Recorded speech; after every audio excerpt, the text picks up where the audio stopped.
What's going on, guys? Thanks for tuning in to another episode of the Unique Experience, part of the Fujibo Heavy channel. Today I'm going to share with you guys what I replaced my 911 Turbo with, so stay tuned.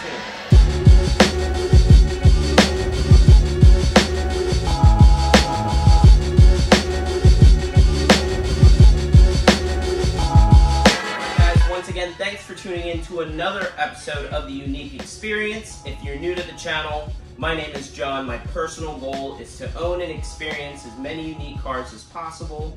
The purpose of the vlog is to kind of share my experience with you. If you're already subscribed, thanks again for tuning in. So, as you can see behind me, this is the car that I replaced my 2003 Porsche 911 Turbo with. This is a 2010 Audi R8 V8, and it's paired with a gated 6-speed manual transmission. So, for those who aren't familiar with this car, you know, the Audi R8 is a very similar platform to the Lamborghini Gallardo. It is Audi's sports car that they make. I mean, they do have, you know, RS versions of their other models. They also had the TT for a long time. And then the R8 is pretty much the sportiest car, I guess you could say, that they offer. So, pretty much how I came upon this car is, as you guys know, I like to experience different stuff. Usually once I have a car, I clean it up and I get it to a point where I'm pretty happy with it, I'll put it out there for what I feel like it's worth, but I'm always open to trades of comparable value. So I always prefer the trade just because it's more about the experience than the money, and just it makes things a lot easier from a registration perspective when you do trades. So the gentleman who owned this vehicle actually reached out to me and had offered the trade for my 911 Turbo. So you know, I drove out to him, took a look at it, and you know, I said, you know what, let's do it. You know, it's a car that I've always wanted to own. I've always kind of wanted to own a Lamborghini Gallardo as well. Thankfully, I have a friend who has let me drive his on several occasions, also with a gated manual transmission, and I fell in love with it. So, to go over this car, what I'll do is I'll actually go ahead and grab the camera, and I'll go ahead and walk you guys around and share all the features and you know, everything about the car. So let's go and jump into it. All right, guys. So here she is in all her beauty, the 2010 Audi R8. As I mentioned earlier in the video, this is the V8 version. They do make a V8 and a V10 in this car, and this is the 4.2 liter V8, and as you can see, the engine sits right in the back. Normally, from a transmission perspective, this is considered like a first generation Audi R8. So the first generation R8, transmission wise, your options were R-tronic, which is almost like a single disc clutch that you don't, you know, physically engage like a manual car, but it's almost like an SMG transmission where there's a, you know, an internal clutch that you can't necessarily control but engages.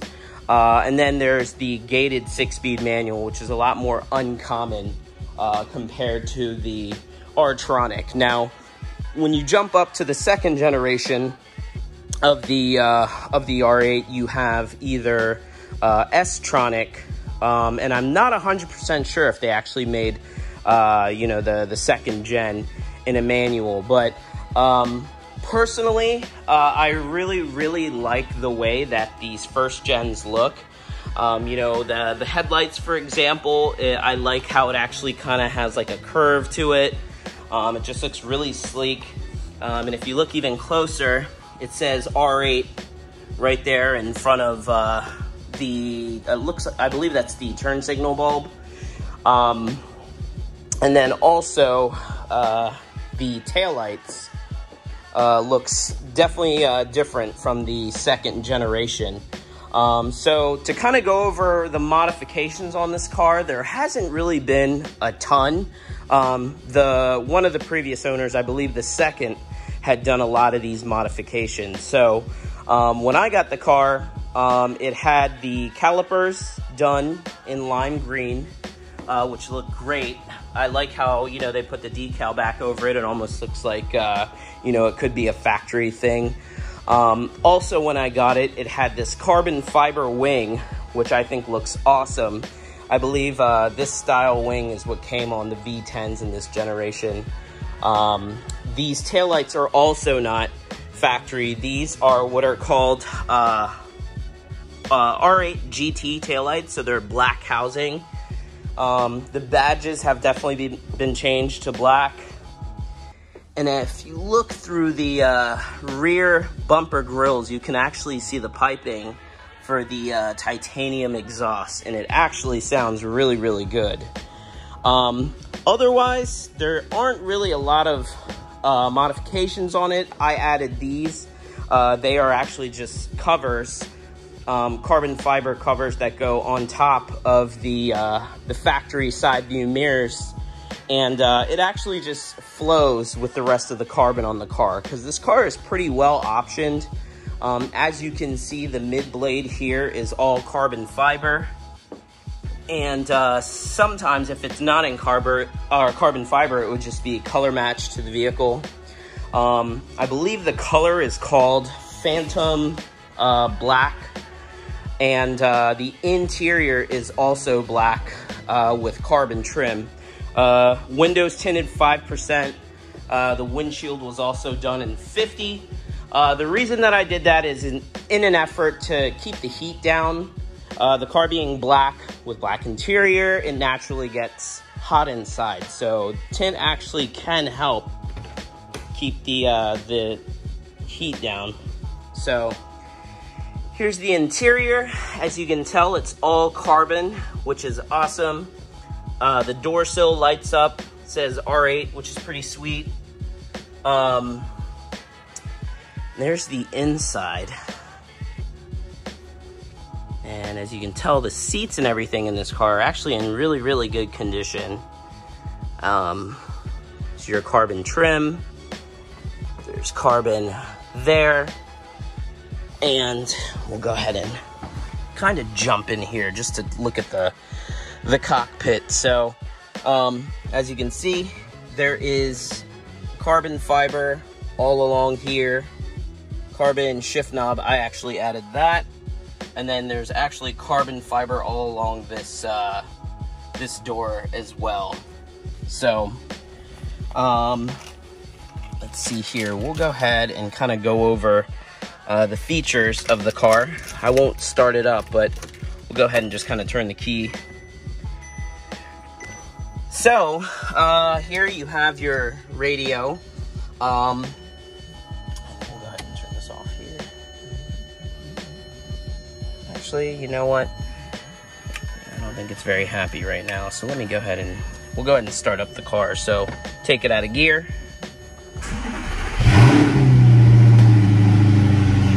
You guys hear that? Yeah, the exhaust sounds awesome. So right now, the only lights that I have on the dash are, when I got the car, it had 2 lights on the dash. Let me go ahead and shut this door so this way you can hear me a little better.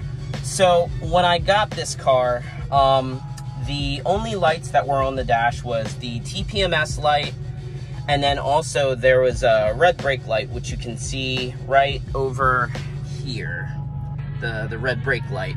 So the reason why the red brake light was on was actually just due to a brake wear sensor that had come loose. So my shop had fixed that, and then the brake light went away. So the only reason it's on right now is because I do have the e-brake engaged. So if you actually go ahead and put the e-brake down, light goes away. So regarding the TPMS sensors, when I first got the car, I took it to my shop and he took out his tool and was able to identify both driver's side wheels. The sensors had died in them, which is a normal thing. They run by battery. So I had both of them replaced. However, the TPMS sensors did not go away on their own. So what I did was I just continued to drive it, but what needs to happen is it needs to go to Audi or something like that and see if they can just clear the light. The only other light that you're seeing there is pretty much I swapped the license plate lights from, you know, standard bulbs to LED, and I guess it's just not happy about it. But the tail lights or tag lights do work. They're just LED, so it does throw that message, which is kind of an annoyance. I haven't really gotten around to messing around with that at all yet. Here you can see the system. It is pretty dated. I mean, it doesn't look terrible, but normally I'll put it on like, you know, just the maps. It just looks nice. Most of the time, I just run media. So you hit the media button, and then inside the center console over here, it's kind of dark, but inside here is an auxiliary port, and the car has telephone Bluetooth, but not music Bluetooth streaming. So what I did was just got an adapter off Amazon and hooked it into the auxiliary port, and that allows me to pretty much stream music through that. Here you have, you know, your AC controls.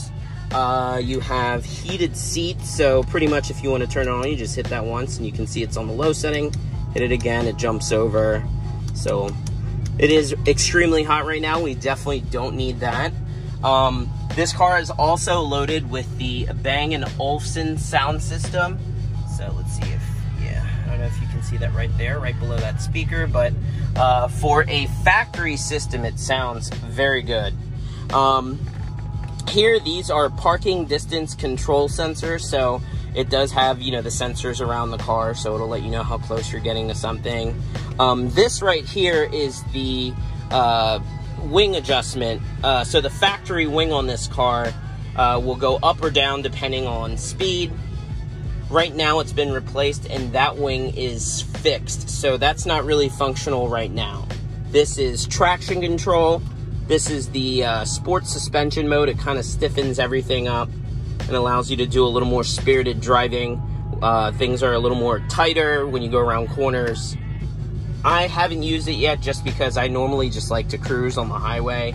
I'm not really doing, you know, a bunch of spirited driving on back roads, but I do on occasion. And when I do, I guess I could use that, but I haven't had time to really do that yet in this particular car. Looks like the map lights here, LED. I'm not sure if that is factory or not, but I do like that. Small little touches like that make the car feel a little more special. As you can tell, there is also a light here under the door handle, just in case it's dark outside, you can see where everything is. And that's pretty much the inside. The biggest thing here is the gated manual transmission. So whenever you hear gated, what that means is just everything is exposed. So normally in a manual car, there's a boot that covers everything and you can't really see it. So the purpose of having it gated is to reduce potential error of misshifting, just because you can clearly see the all gears. So you have reversed, first, second, third, fourth, fifth, sixth, and to engage it into reverse, all you do is you push it down and then over and back, and then now you're in reverse. And as you can see, it does have a backup camera as well, and the parking distance control sensors are also working pretty well. So this right here is pretty much what sold me on this particular car. Not that there's anything wrong with the R-Tronic. I think for me, having the gated manual makes kind of a night and day difference of your driving experience of a car. So the R-Tronic, I'm sure it works well, but I preferred having a manual transmission just because it feels a little more engaging, and then also you know, it's a little less uncommon, you know, compared to the R-Tronic. So that's pretty much the inside. I will say that I think it's very, very spacious, especially considering that it is an exotic car. So, you know, normally those types of cars are are pretty, you know, can be tight inside and everything like that, but I feel like the R8 does a phenomenal job of just being very comfortable. The way that it's laid out, you know, the seats sit pretty low to the ground. And then if you look at this roof line here, it actually sits higher than a Gallardo. So this way you have a little more headspace, you know, with the R8. It's very, very comfortable to drive. I got the car in New York, and when I drove it back, it did not feel like I was in an exotic car. It felt like I was just in a nice, comfortable two-seater.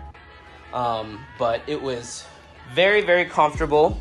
This is where your trunk is, so on the key, you can just hold this button, and here is your frunk. So it looks like this cover keeps popping off for some reason, but all you do is you just grab it here and put it in there, and it should like slide into place. That's how that locks in.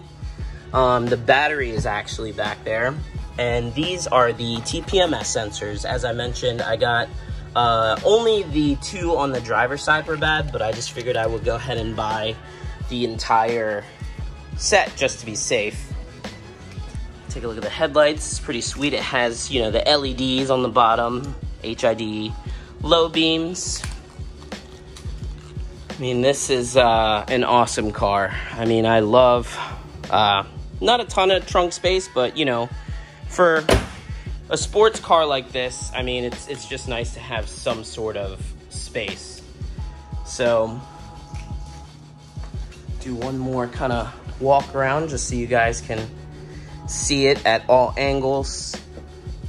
There you have your fuel door. And there is the engine. So, if you want to get to the engine, basically you just go ahead and open this up. And right behind the seat, there is a switch, right here. So it's kind of hard to see, but basically you just go ahead and flick that up. Actually, the car needs to be on for it to flick up. But once you hit that, it will open it, and then you can see the engine. Alright guys, now that we've gone over the exterior of the car, the interior, gone over some of the features, I wanted to share with you some of the known issues should you look into purchasing a first generation R8, and also wanted to share kind of my overall opinion of the car in general. So we'll go ahead and start with the known issues. So with the first generation R8s, one of the most common known issues is the front strut tower braces can crack. Usually it takes a pretty substantial amount of impact to cause that to happen, but there have been multiple reports of this happening, and should it crack, insurance companies will normally total the car. It would be a loss.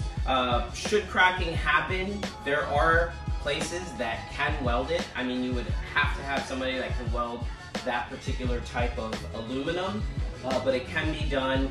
If there isn't cracking, but you want to prevent it from happening, there are plates that you can buy and have them installed that should help reinforce that area, so this way it won't happen again, or it should lessen the chance of it happening again. Another common issue with these cars is the magnetic suspension. So as I mentioned earlier, inside the car, when you hit that suspension button, it kind of tightens everything up and allows the car to feel a little more nimble, more stiff, so you can feel the road. Over time, like anything else, that suspension can fail. Should it fail during your ownership, the cost to repair it can be pretty pricey. Personally, I have not looked into what that costs, but normally the solution for that a lot of people go to is they replace it with either aftermarket coilovers, or they'll replace it with an aftermarket air ride system. I've actually seen a lot of R8s on bags, and I don't know if it's because the original suspension failed and it was less expensive to do bags, or for what reason, but that is another one. Lastly, one of the known issues with these cars is the AC system, specifically the AC condenser. So, you know, in most cars, AC condensers can fail over time, and I think that's a pretty normal thing. However, the way that, or the location of where the AC condenser is in this car, the labor is pretty high. I think a lot of things have to come apart in order to get to the condenser and swap it out. So should that fail during your ownership, that can also be a costly repair. That being said, it's a pretty reliable car overall. You know, I always try to do my due diligence before jumping into something, because when you start looking at these exotic type cars, or cars that, you know, retailed for $100,000, $200,000 plus, and now you can buy them, you know, pennies to the dollar, that sounds great, but buying the car is half the battle. Maintaining it and being able to kind of keep it on the road is the other side of that. And from what I've read, these cars seem to be very reliable, especially for an exotic car. The current mileage on this one is about 54,000. Some people may consider that high. Personally, I mean, I still think that that's very low, but then again, you know, in the exotic world, things can be viewed a lot differently. With these cars, I personally feel like they just need to be driven. You know, just because a car has super low mileage doesn't necessarily mean that's great. There's a lot of negative effects that can happen when cars sit for a long time. Seals dry up. It's just not good for the car. They're built to be driven. So driving them, my preference is I would prefer a car that's been driven over a car that has low mileage and just sat. So to go into kind of my overall opinion on this car, I love it. I personally think that it looks amazing. It definitely has curb appeal. You know, the body lines of this car naturally just catch attention. So definitely when you pull up, you know, people notice just because of the styling of the car. On the inside, as I mentioned before, it's extremely comfortable. When you're sitting in there, the seats sit pretty low, and then you have a relatively high roof line compared to, say, a Gallardo, so you have a little more headroom. And even, you know, if you're taller than me, I'm not very tall, I'm 5'4", but, you know, say you're well over 6 feet, you can still fit in this car because the seats are pretty adjustable. They go back a pretty decent amount. And when you're inside, it's just very comfortable. Having the manual transmission definitely makes it even more fun to drive than compared to the R-Tronic. And not to bash the R-Tronic, I'm sure it's a great system, but my personal preference, if a manual transmission is the option, that's what I would prefer. And I was grateful to have come across this car and to have it right now. So honestly, I really like it. It pretty much checks all my boxes. I'm an aesthetics guy. I prefer aesthetics over performance, you know, and it all comes down to, you know, your preference. And it's completely okay if, you know, sometimes you meet people that all they care about is power. They don't really care how it looks. Then you have people that, you know, like me, where I primarily like aesthetics and then power will just come secondary. And then you have people that, you know, are, it's very important for both of them. Not to say that I don't care at all about performance, but for example, I would not go out of my way to take a car that was naturally aspirated and add forced induction. So I wouldn't add a supercharger, I wouldn't add a turbo, just because I really don't care that much about it. Also, my personal opinion on that is that, you know, the chase for power seems like it can be very expensive. So when you take something that is designed to handle X amount of power, and you add forced induction, it starts making substantially more power. You have to think about everything down the line that it affects, and you have to change those things so it can accommodate, you know, the extra power that you're adding to it. Just my opinion, but the car is pretty quick for what it is. I believe it's 420 horsepower from the factory. It is a Quattro, so it's all-wheel drive, and that's why I personally think that the R8 is probably the most daily drivable exotic you can get. It definitely has the curb appeal, it's comfortable, it's fun to drive. It has all-wheel drive, relatively reliable, and just an overall great car. I absolutely love it. I've had it for about a month now, a little over a month, and I recently did put it out there just to kind of see what offers would come along. Not that I'm pressed to let it go, but this is just kind of what I do. Is pretty much I've gotten it to a point where I'm pretty happy with it. I did do a one-stage paint correction, applied a layer of C-quartz on it just to kind of make washing and drying the car a lot easier. But overall, like I said, I really do like this car. Aesthetically, I think it's probably the best looking car that I've had. And performance-wise, you know, it's good power. I wouldn't say it's memorable power. The turbo that I had before this was definitely memorable power. It's probably the fastest car I'd ever owned. Then again, that was a 911 turbo with, you know, upgraded turbos and intercoolers, tuned exhaust. I mean, it had pretty much everything you could do, you know, from a bolt-on perspective without getting too far into it. So let me know what you guys think. Let me know if you like this better than the 911 turbo. I do have several trade offers that I am considering for this car.